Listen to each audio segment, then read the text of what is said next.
Wilayah masyarakat hukum adat suku Wana Posangke terletak di daerah aliran Sungai Salato. Di sebelah utara berbatasan dengan Pegunungan Tamin Sari hingga Gunung Tamungkubae. Sebelah timur berbatasan dengan Pegunungan Tokala. Di sebelah selatan berbatasan dengan Bulu Taronggo. Dan di barat berbatasan dengan Sungai Tiworo yang merupakan batas alam dengan orang Wana Kaju Poli.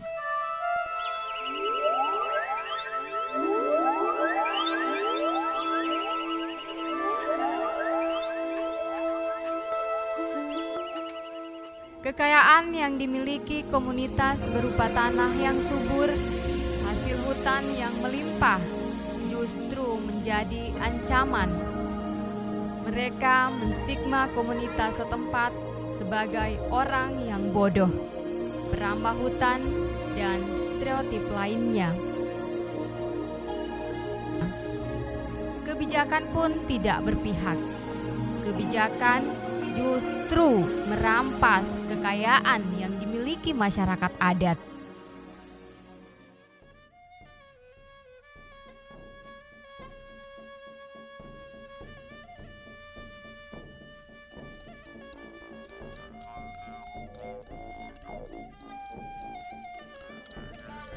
Tidak hanya itu, pada masyarakat setempat muncul ketakutan dan jiwa merasa terancam akibat peristiwa-peristiwa yang dialami mereka selama ini. Mereka merasa orang luar merampas kebebasan dan tradisi mereka yang memiliki ikatan kuat terhadap alam.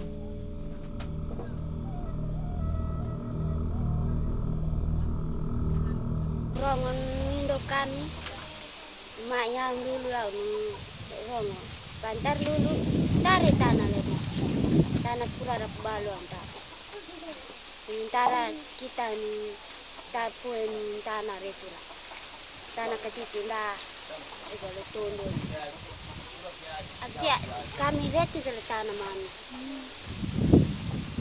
Beralihnya tanah-tanah adat ke pihak luar karena orang kerap menipu, umumnya orang yang berdasi dan mempunyai pendidikan tinggi.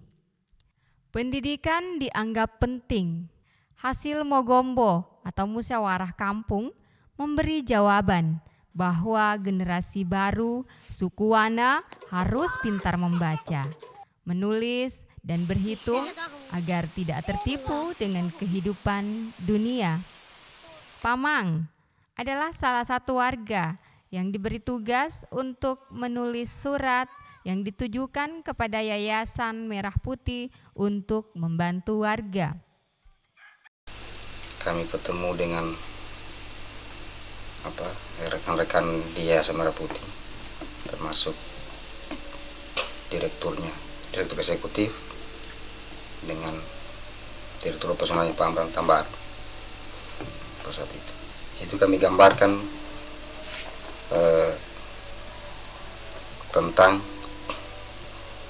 kehidupan masyarakat adat Wana itu.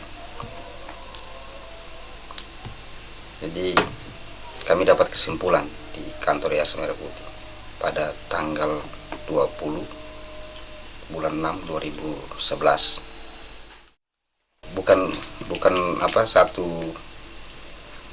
keinginan, tapi kebutuhan memang untuk sekaligus untuk mencerdaskan anak bangsa yang masyarakat tinggal di belantara hutan.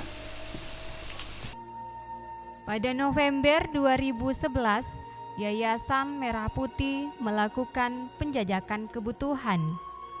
Harapan masyarakat terhadap kebutuhan layanan pendidikan belum sepenuhnya dapat terpenuhi karena pada kenyataannya ketersediaan infrastruktur sekolah belum sepenuhnya menjangkau setiap wilayah dengan kondisi topografi yang sangat terpencil dan dengan situasi sosial masyarakat yang menyebar pada satuan-satuan Mukim Lipu dan Opot dengan jarak tempuh yang cukup jauh. Ada harapan bagi masyarakat adat Tautawana untuk mendapatkan layanan pendampingan secara intens dari Yayasan Merah Putih terkait dukungan pendidikan layanan khusus melalui pengembangan sekolah lipu di wilayah mereka.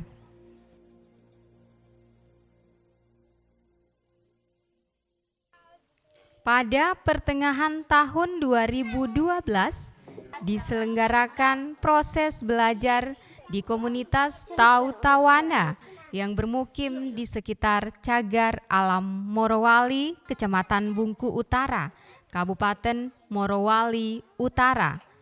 Tahun 2013, Sekolah Lipu sudah menjadi 3 kelompok belajar untuk anak usia sekolah, yaitu Salisarao dan Viauntiro yang masuk wilayah administrasi Desa Taronggo, serta Kondo yang masuk di wilayah Desa Lemo.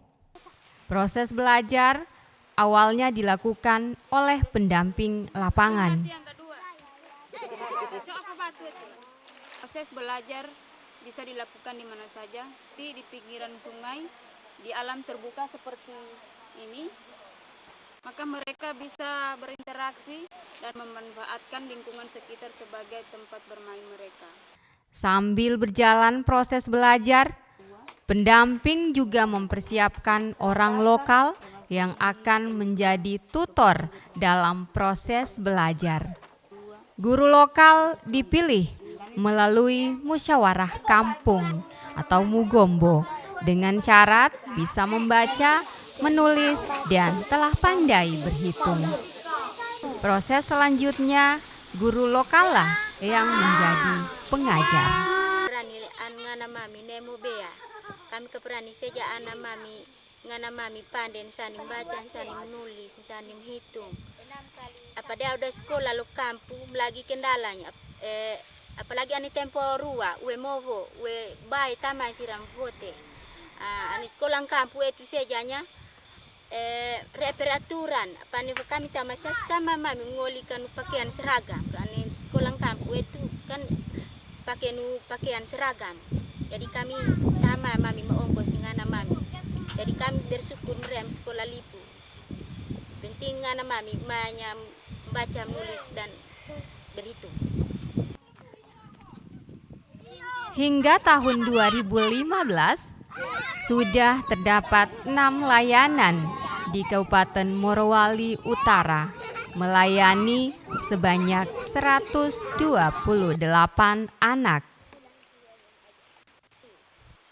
Selain melakukan kerja-kerja asistensi ke guru lokal, pendamping lapangan melakukan diskusi kritis.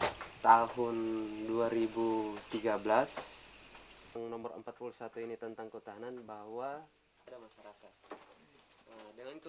Mereka sangat senang memberikan hutan seluas-luasnya kepada perusahaan.